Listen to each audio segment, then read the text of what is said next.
Hi friends, பார்க்கும்போதே நாக்கு ஊறுதான். Taste சும்மா அட்டகாசமா இருக்கும். மீன் குழம்பும் இல்லாம ஃப்ரையும் இல்லாம ரெண்டுத்துக்கும் நடுவுல இது ஒரு டிஷ், வைரல் ஃபிஷ் ஃப்ரை. அது செஞ்ச பாத்திரத்துல என்னோட பெரிய பொண்ணு சாப்பாடை பிரட்டி சாப்பிட்டா அவ்வளோ டேஸ்டா இருக்கும். இந்த கிரேவியோட இருக்கிற மீனை பிச்சு அப்படியே ஒயிட் ரைஸ்ல வச்சு இன்னும் கொஞ்சம் கிரேவியை தொட்டு சாப்பிட்டா, இருங்க நான் ரெசிபி சொல்லிடுறேன், சேவ் பண்ணி வச்சுக்கிட்டு ட்ரை பண்ணி பாருங்க.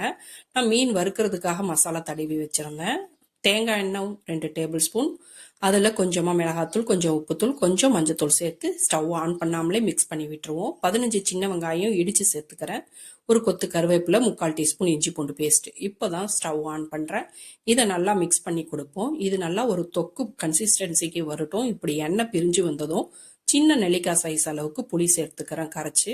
இதை நீங்கள் புளி உங்கள் விருப்பம், நிறையாவும் சேர்த்துக்கலாம், கம்மியாகவும் சேர்த்துக்கலாம். மீன் ஃப்ரை பண்ணுறதுக்காக மசாலா தடவி வச்சுருந்தேன். வீட்டில் இப்படி கேட்டதுனால இப்படி செய்கிறேன் நான்.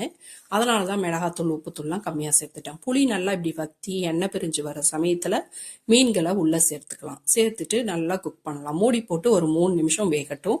3 நிமிஷம் கழிச்சதும் மீன்களை எல்லாத்தையும் திருப்பி போட்டுக்கலாம். இப்போ ஒரு மீன் திருப்பி காமிக்கிறேன். இது போல் மற்ற மீன்களையும் திருப்பி விட்டுட்டு இந்த எண்ணெய், இந்த கிரேவி எல்லாத்தையும் எடுத்து எல்லா மீன்லையும் விடலாம்.